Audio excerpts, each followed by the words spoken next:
नमस्कार दोस्तों, मैं उमेर कटारिया और आप देख रहे हैं Kataria fire academy YouTube channel. आज हम बात करेंगे फायर प्रिवेंशन एंड प्रोटेक्शन। क्या होता है, कैसे इसको फॉलो किया जाता है, कैसे हम इसकी तैयारी करें, कैसे अपने वर्क प्लेस पे इसको शेड्यूल में लाया जाए। ठीक है, तो मैं आपको पहले ही बता चुका हूँ, फायर जो लाइन है, फायर जो फील्ड है, वो मात्र 5 ही शब्दों पे टिकी हुई है। बस जिसको ये क्लियर हो गया समझ लो फायर में एक्सपर्ट हो गया। पहले तो वो बता देता हूँ, पहले भी अपनी कई वीडियो में बता चुका हूँ, और जहाँ पे भी आप इंटरव्यू करके जाते हैं हमेशा इन चीज़ों पे फोकस करके जाना, आप फेल नहीं होगे। Fire prevention, protection, maintenance and fire fighting, और 5 में क्या आता है, इवैक्यूएशन प्लान और रेस्क्यू। बस इन 5 शब्दों पे पूरी की पूरी फायर की हिस्ट्री, फायर का डिपार्टमेंट, फायर का सिस्टम इन्हीं पे टिका हुआ है। तो उन्हीं में से हम 2 को पढ़ेंगे आज हम, फायर प्रिवेंशन और फायर प्रोटेक्शन। जितना मेरा नॉलेज है, जितना मेरा एक्सपीरियंस है, उसके अकॉर्डिंग मैं आप लोगों को समझाने की कोशिश करूंगा। मेरी कई वीडियो में ये कमेंट आया कि सर आप थोड़ी स्पीड में ज़्यादा बोलते हैं तो समझ नहीं पाते हम, तो थोड़ा स्लो बोलिए। तो आगे से मैं कोशिश करूंगा, जितनी मेरी वीडियो आएंगी मैं उसमें स्लो बोलने की कोशिश करूंगा, लेकिन आपको ये मैनेज करना पड़ेगा। जब मैं स्लो बोलूँगा तो जो वीडियो की टाइमिंग है वो बढ़ जाएगी। जो 4 मिनट की होनी थी वो 6-7 की भी हो सकती है, 5 मिनट की भी हो सकती है। तो ये आपको थोड़ा मैनेज करना पड़ेगा। तो सबसे पहले ये जान लीजिए, मैं पहले ही बता चुका हूँ कि कोई भी आपसे क्वेश्चन करता है तो उसके क्वेश्चन में ही 50% आंसर तो क्वेश्चन में ही होता है। पहले क्वेश्चन को समझ लो कि वो पूछना क्या चाह रहा है। अगर आपने क्वेश्चन को समझ लिया, समझ लो कि आपको आंसर भी एक्सप्लेन करना आ जाएगा, आपको आपके दिमाग में आ जाएगा। बहुत बार ये होता है कि हमें पता होता है लेकिन सामने वाले ने जो क्वेश्चन किया वो हमारी समझ में ही नहीं आया और आंसर हम बता भी नहीं पाए, जबकि आंसर हमें पता होता है। ठीक है, तो देखिए बात क्या करना चाह रहा है। सबसे पहले हम फायर प्रिवेंशन के बारे में जानेंगे, उसके बाद में फायर प्रोटेक्शन पढ़ेंगे। तो सबसे पहले ये क्या पूछ रहा है, फायर प्रिवेंशन। फायर शब्द उनके पहले वर्ड को जान लीजिए, वो उसका मतलब क्या होता है। तो फायर मीन्स आग, प्रिवेंशन मतलब किसी चीज की रोकथाम करना। यानी ये कह रहा है कि आग की रोकथाम कैसे की जाती है, वो कौन से उपाय है जिसके माध्यम से फायर प्रिवेंशन होता है या आग की रोकथाम की जा सकती है आपके वर्क प्लेस में, आपके घर में, किसी बिल्डिंग, मॉल्स या इंडस्ट्री में। तो वो ये कहना चाह रहा है। अब सामने वाला क्वेश्चन डिफरेंट कर सकता है। कैसे? वो बोलेगा कि एक इंडस्ट्री के अंदर फायर प्रिवेंशन कैसे करेंगे, या किसी रेजिडेंशियल बिल्डिंग के अंदर फायर प्रिवेंशन कैसे करेंगे। तो चीज वही रहेगी, हमारा सिस्टम वही रहेगा, लेकिन ये चीज हमेशा याद रखना, जब इंडस्ट्री का नेचर चेंज हो जाता है जहाँ पे, वहाँ पे थोड़ा प्रिवेंशन का सिस्टम भी थोड़ा सा चेंज होता है, थोड़ा सा, ज़्यादा नहीं।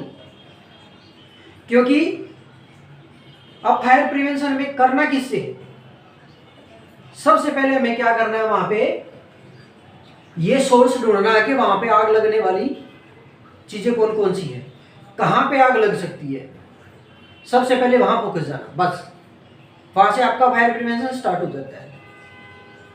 अब ये कुछ पॉइंट्स हैं जो मैंने यहाँ पे नोट किए हैं, फायर में प्रिवेंशन के पार्ट है ये। तो आप फायर प्रिवेंशन के लिए क्या करेंगे, फायर ट्रेनिंग ऑन साइट।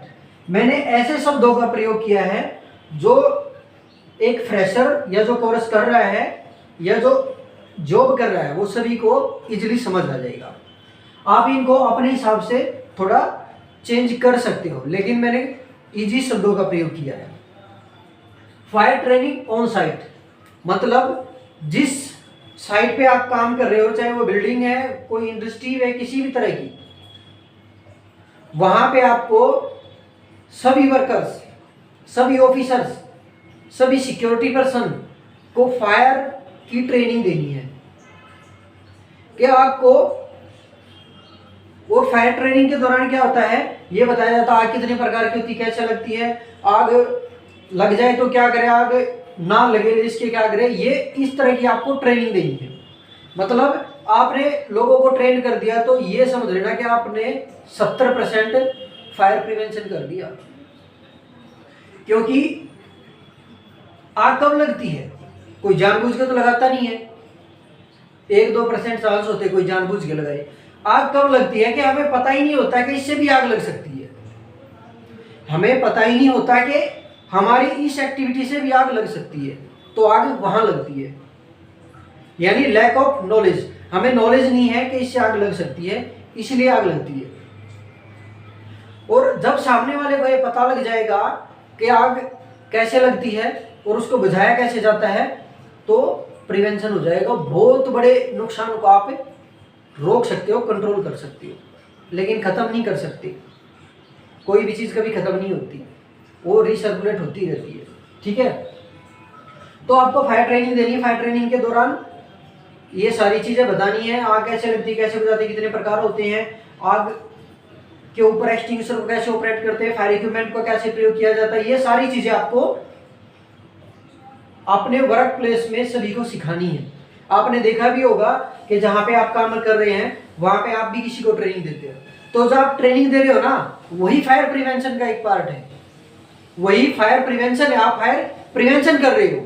अभी 1 मिनट मैंने पहले बताया था, आपको हमें पता होता है कि हम कर भी रहे होते हैं, लेकिन हमें पता ही नहीं वो वे कौन सा है, वो चीज़ क्या है, और वही फायर प्रिवेंशन है जो आप ट्रेनिंग दे रहे हो। ठीक है, उसके बाद आता है PM of all equipment. PM बोले तो preventive and maintenance. All equipment बोले तो यहाँ पे हमारे इक्विपमेंट है भाई, कौन से, फायर के।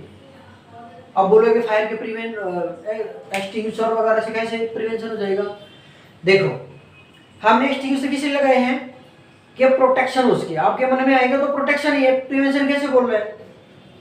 जब आप उसका मेंटेनेंस कर रहे हैं, आप उसका इंस्पेक्शन कर रहे हैं, तो वो एक प्रिवेंशन है। लेकिन उसी एक्सटिंग्विशर को उठा करके आप आग पे प्रयोग करके आग को बुझा रहे हो तो वो प्रोटेक्शन है। समझ रहे हो मेरी बात।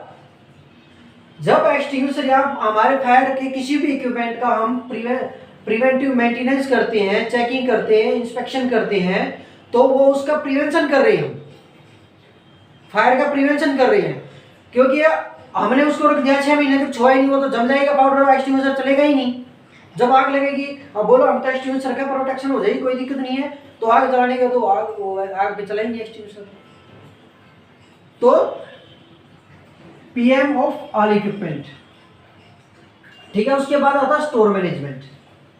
स्टोर मैनेजमेंट आग को रिड्यूस करने का बहुत ही अच्छा और सरल साधन है। अब स्टोर मैनेजमेंट में क्या होता है, आप लोगों ने 5S या 6S सुना होगा, विदेशों में तो 7S भी आ गया है। 5S पे एक दिन अलग से डिस्कस करेंगे, वो बड़ा टॉपिक है, उसमें मैं थोड़ा थोड़ा आपको बता देता हूँ। स्टोर मैनेजमेंट से रिलेटेड होता है 5S, वो आप अपने घरों पे भी कर सकते हैं, आप अपनी गाड़ी यूज करें तो गाड़ी में यूज कर सकते हैं 5S आपके वर्क प्लेस पे कहीं पे भी। और जो स्टोर मैनेजमेंट है, स्टोर मैनेजमेंट में 5S प्रयोग किया जाता है। देखो हम क्या करते हैं, एक छोटा सा एग्जांपल देता हूँ। हम घरों में मान लिया हमने 10 प्रकार के की टाइप के डब्बे ला के रख दिए, छोटे छोटे, एक में हल्दी डाल दी, एक में नमक डाल दिया, एक में मिर्च डाल दी, एक में जीरा, एक में फलाना ढमका, जो भी है। अब सब का एक ही कलर है, हमें तो पता है कि इसमें क्या रखा है, डेली मैं उठा रहा हूँ, लेकिन दूसरे वाला आया, दूसरा वो कोई आदमी आया, उसने उठाकर के डालना था वहां पे मिर्च और वहां पे नमक डाल दिया, खाने में नमक डाल दिया, बोलेगा दोनों का तो कलर चेंज है, वो तो पता लग जाएगा। लेकिन जब हम स्टोर मैनेजमेंट कर रहे हो तो वहां पे कुछ ऐसी चीजें होती है जिनका कलर भी सेम, देखने में भी सेम, कुछ का टेस्ट थोड़ा डिफरेंट हो सकता है। ये जो मिर्च मसाले का जो मैं दे रहा हूँ, खाली एग्जांपल दे रहा हूँ, ठीक है। अब क्या होगा, हमें तो खाने में नमक डालना था और मिर्च डाल दी, खा पाएंगे नहीं ना। वो फेंकना पड़ेगा, वेस्ट हो गया, फेंक दो, इसको खा नहीं सकता। अगर खा भी लिया तो मुंह तो जलेगा जलेगा, पिछवाड़ा भी जलेगा। ठीक है, तो यहीं पे वो चीज आगे हमारी फॉलो होती है। स्टोर मैनेजमेंट में क्या होता है, जो चीजें फ्लेमेबल होती है उसको अलग से स्टोरेज करो, जो चीजें टॉक्सिक है उसको अलग स्टोरेज करो, जो चीजें कोरेसिव है उसको अलग से स्टोरेज करो। जिस चीज कुछ ऐसी प्रोडक्ट होते हैं उसको डायरेक्टली सनलाइट में नहीं रख सकते, सनलाइट से हीट पा करके उसमें आग लग सकती है। कुछ ऐसे केमिकल होते हैं दोनों का आपस में मिश्रण होने से थर्ड केमिकल यूज हो सकता है, उसमें आग लग सकती है। दो केमिकल आपस में मिलने से, दो गैसों का मिश्रण होने से आपस में आग लग सकती है। कुछ ऐसी गैसें या पैराफिलिक मटेरियल होते हैं उसको थोड़ा सा लीकेज हो गया तो लीकेज होते ही आग पकड़ लेता है। तो स्टोर मैनेजमेंट यही बोलता है कि हर इक्विपमेंट को मार्क करके रखो कि ये सामान ये है, उसके ऊपर लिख दो। जैसे मैंने नमक मिर्च मसाले का एग्जांपल दिया तो सब के ऊपर लिख दो, इसमें नमक है, इसमें मिर्च है, इसमें मसाला है, गरम मसाला है। ठीक है, तो स्टोर मैनेजमेंट भी वही बोलता है कि सब के ऊपर एक मार्क करके रखो इसके अंदर कौन सा प्रोडक्ट है, कौन सा केमिकल है, और साथ में उसका MSDS भी होना चाहिए, मेटल सेफ्टी डाटा शीट, ताकि कोई भी उसको हैंडल करने जा रहा है तो उसके सेफ्टी के बारे में उसको पता हो, वहाँ पे फायर हजार्ड या हेल्थ हजार्ड या इन्वायरमेंट हजार्ड होने से रोक सके। उसको फायर प्रिवेंशन का पार्ट बोलते हैं स्टोर मैनेजमेंट को। उसके बाद आता है हाउसकीपिंग मैनेजमेंट। हाउसकीपिंग का भी वही है, जब कहीं पे भी हाउसकीपिंग, आप किसी हॉस्पिटल में जाना, वहाँ पे सिरिंज डालने के लिए डब्बा अलग से रखा होगा, और जो पट्टियाँ होती है जो पटने से हाथ पैर में चोट लगने से पट्टी जो हम उतारते हैं और फेंक देते हैं तो वो अलग मिलेगा आपको, और जो केमिकल्स दवाइयाँ जो यूज की गई हैं उसका अलग मिलेगा आपको, अलग अलग डब्बों में बाल्टी में डला हुआ मिलेगा। तो वो एक स्टोर मैनेजमेंट, साथ में हाउसकीपिंग भी हो रही है। स्टोर मैनेजमेंट जहाँ पे स्टोरिंग करते हैं और वहाँ पे जो हम उसको वेस्ट को डाल रहे हैं वो हाउसकीपिंग का एक हिस्सा के अलग अलग किया जा रहा है। कुछ ऐसे पदार्थ होते हैं, कुछ ऐसे मटेरियल्स होते हैं जिसको आप मान लें किसी एक डब्बे में आपने डाला, ठीक है, सॉलिड ऑब्जेक्ट भी उसी में डाल दिया, लिक्विड भी उसी में डाल दिया, गैस फॉर्म्स के वो थे वो भी उसी में डाल दिया, और कोई आया फिर उठा करके कोई केमिकल की डिब्बी ले आया, उसके लिए तो वेस्ट था वो केमिकल उठाया और उसी के अंदर डाल दिया। अब वो फ्लेमेबल लिक्विड या गैस या सॉलिड के संपर्क में आने पे क्या होगा, रिएक्शन करेगा, और रिएक्शन करने से आग जनरेट हो सकती है। तो रूल ये बोलता है, तो हर बिल्डिंग में, हर रेजिडेंशियल और हर जगह ये रूल बना दिया, गीला कचरा एक तरफ, सूखा एक तरफ, हजारस मटेरियल एक तरफ। तो जब हम हाउसकीपिंग कर रहे हैं, कहीं पे भी फालतू का सामान उठाया हमने, मैं यहाँ पे डस्ट साफ कर रहा हूँ, क्लीन कर रहा हूँ, किसी पेपर से उठा करके मैंने ऐसे ही फेंक दिया, और वो एक दिन फेंकते फेंकते वो वहाँ पे स्टोर बन गया फालतू का कचरे का स्टोर। कहीं से भी कोई इग्निशन सोर्स मिला, उसके ऊपर गिरा और आग लग गई। हमने कहीं पे कपड़ा डाल दिया, उसी के ऊपर किसी भी कोने में, ज़्यादातर क्या होता है, कुछ लोग ऐसे होते हैं जहाँ बेड पे सो रहे होते हैं ना, कोई भी सामान यूज किया, पॉलिथीन बेड के नीचे, कोई पेपर है सब मुड़ा है बैग के नीचे, बेड के नीचे, तो एक दिन क्या होगा, वो बहुत सारा करके इकट्ठा हो जाएगा, भले ही वो हमें दिख नहीं रहा, हमने बेड के नीचे डाल दिया, लेकिन एक दिन वो इकट्ठा होगा, कहीं से भी इग्निशन सोर्स मिला और वो जल जाएगा और एक बहुत बड़ी आग को जनरेट कर देगा। उसके अलावा हाउसकीपिंग में आता है कि कहीं पे भी फ्लोर गीला नहीं होना चाहिए, वो एक भले सेफ्टी में आता है लेकिन वो प्रिवेंशन है, ठीक है। उसके अलावा हजारडस मटेरियल्स को जहाँ पे आप स्टोरेज कर रहे हैं, मान लें पूरी बिल्डिंग का हमने हर फ्लोर पे एक कचरा उठाया डब्बा वाला, उसको उठा करके कहीं पे जाके फिर वहाँ पे इकट्ठा कर दिया, हमने वहाँ तो अलग अलग कर दिया फ्लोर के अंदर, लेकिन वहाँ से जब उठा के ले गए तो एक स्टोर में डाल के सब कुछ इकट्ठा फेंक दिया। वहाँ क्या वो रिएक्ट नहीं करेगा, वहाँ पे भी तो करेगा ना, तो वहाँ पे भी आपको अलग अलग करना और साथ ही साथ में उसको वहाँ से बाहर भेजते रहना है। रिसाइकलिंग करते रहना है, वहाँ पे ज़्यादा दिनों तक पड़ा नहीं रहने देना है। उससे आपको हेल्थ हजार्ड भी हो सकता है, इन्वायरमेंट में इफेक्ट पड़ सकता है, फायर हजार्ड भी हो सकता है। उसके बाद आता है इलेक्ट्रिकल इक्विपमेंट पीएम। पीएम वही प्रिवेंटिव एंड मेंटेनेंस।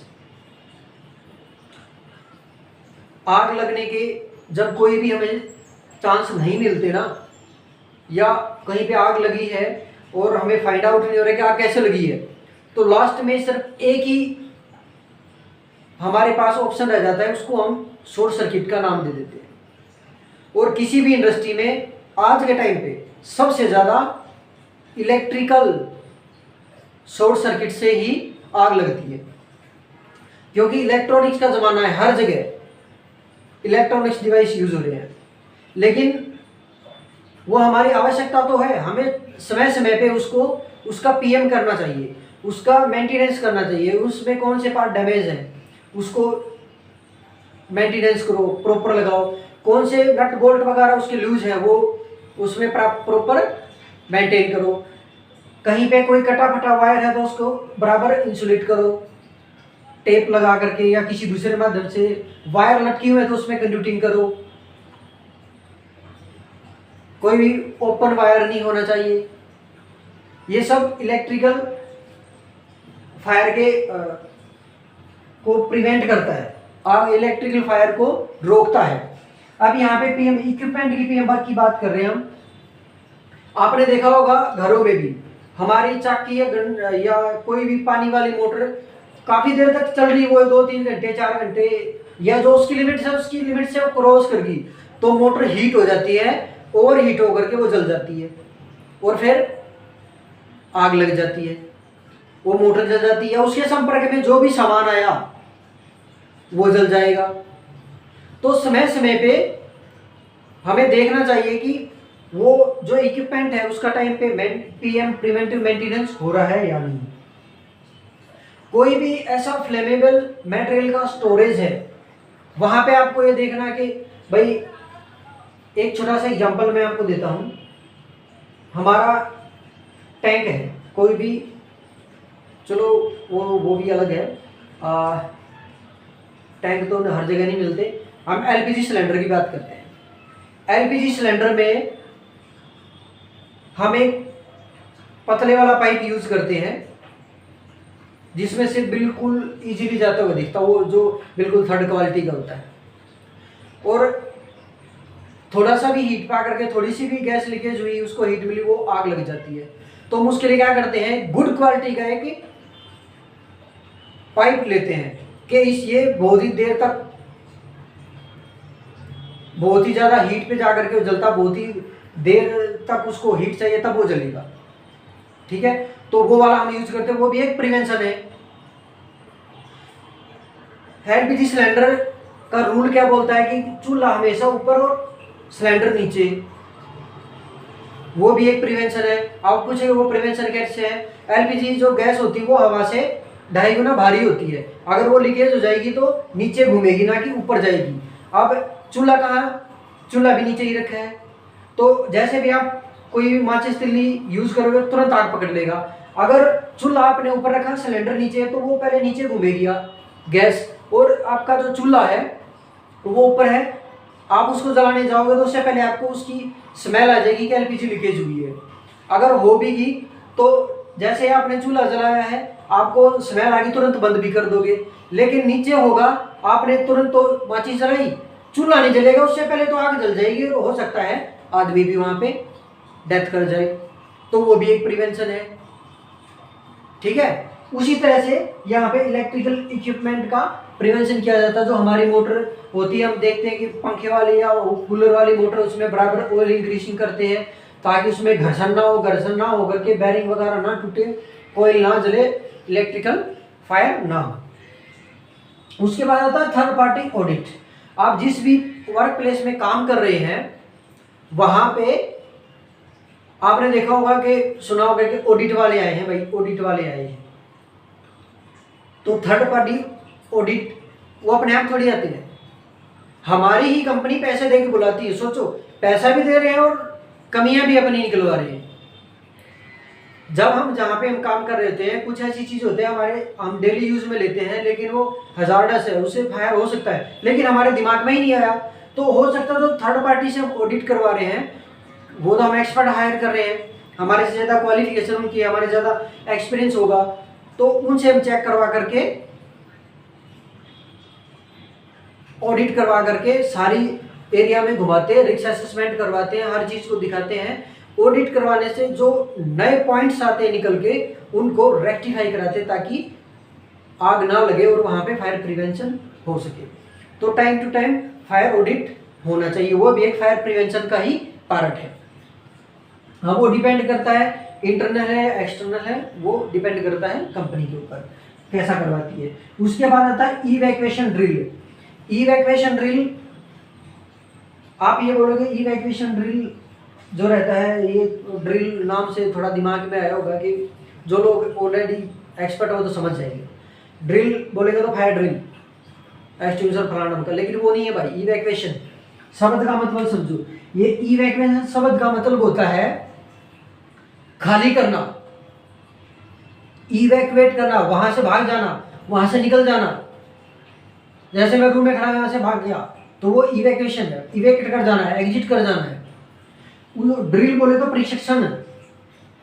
अब ये प्रशिक्षण किसका होता है? वर्क प्लेस पे जितने बंदे काम कर रहे होते हैं, उन काम करने वाले वर्करों को, ऑफिसर्स को उसकी ट्रेनिंग दो इवैक्यूएशन की, कि इमरजेंसी के दौरान बिल्डिंग को कैसे खाली करना है, उसमें जब इमरजेंसी हो जाए तो क्या करें और क्या ना करें, वो चीज़ें उसमें बताई जाती हैं इवैक्यूएशन ड्रिल में। आपको किस रूट से जाना है, कहाँ पे जाके खड़ा होना है, और खड़े होने के बाद क्या प्रोसेस है, जब आपको दोबारा अंदर जाना है तो क्या प्रोसेस है, वो आपको इवैक्यूएशन ड्रिल करानी होती है। उसी को इवैक्यूएशन ड्रिल बोलते हैं, इवैक्यूएशन प्लान भी बोल सकते हैं, और इवैक्यूएशन मैप जो होता है वो भी इसी का पार्ट है। आपको हर बिल्डिंग में हर एग्जिट पे लगाना होता है। तो ये फायर प्रिवेंशन था, इतना बड़ा था। आप बोलोगे शब्द तो 4-5 ही लिखे थे, रामायण ज़्यादा बड़ी बता दी, तो माफ़ करना, वीडियो ज़्यादा बड़ी होगी। और मैं कोशिश करूँगा कि प्रोटेक्शन को भी इसी में कवर करूँ। 1 मिनट वेट कर। एक पॉइंट और मैंने छोड़ दिया था यहाँ पे, refresher training for fire fighting. मैं कई बार भूल जाता हूँ, इसलिए मैंने पहले ही लिख लिया भाई। ठीक है, तो refresher training for fire fighter, ये भी प्रिवेंशन का एक पार्ट है। अब आप बोलोगे फायर फाइटर को ट्रेनिंग देने की क्या जरूरत है, वो तो ऑलरेडी ट्रेंड है, पहले भी ट्रेनिंग लेके आया है, और वर्क प्लेस पे काम कर रहा है, वो भी ट्रेंड है ऑलरेडी। देखो एक चीज़ मैं आपको बताता हूँ, जब जो काम हम कंटिन्यू कर रहे होते हैं ना, हमारे माइंड में सिर्फ वही रहता है। आप धीरे धीरे जो कॉलेज में पढ़ के आते हो वो धीरे धीरे भूल जाते हो। आप एक बार अपने माइंड में भी जोर दे करके देखना, जोर डाल के देखना, आप बहुत सारी चीज़ें वो भूल गए होंगे जो आपने कॉलेज में पढ़ी थी। आप कौन सी चीज़ें याद हैं जो प्रैक्टिकली कर रहे हैं। तो रिफ्रेश ट्रेनिंग जरूरी होती है। मैं तो हर ऑफिसर से ये रिक्वेस्ट करता हूँ कि जहाँ पे भी वीडियो आप देख रहे हैं, जहाँ पे आप काम कर रहे हैं, तो आप अपने फायरमैनों की, अपने सुपरवाइजर्स की रिफ्रेशर ट्रेनिंग कराओ, ताकि उनका माइंड दोबारा रिफ्रेश हो सके। बहुत सारी चीज़ें हम काम करते करते भूल जाते, जो ज़्यादा इंपॉर्टेंट भी होती है। उससे क्या होता है, जब कोई दूसरा आगे हमें बताता है तो नॉलेज और गेन आती है, हमारा माइंड रिफ्रेश हो जाता है। जैसे फ़ोन को बोलते हैं ना कि ये तो हैंग करने लग गया, उसको रिफ्रेश करो, रिफ्रेश करने से दोबारा एक्टिव हो जाता है। तो फायरमैन को ट्रेनिंग देने से भी रिफ्रेश से वो फ्रेश हो जाता है, दोबारा एक्टिव हो जाता है, पहले जितना भी था उससे भी ज़्यादा एक्टिव हो जाता है। ठीक है, तो अभी हम बात करेंगे फायर प्रोटेक्शन क्या होता है।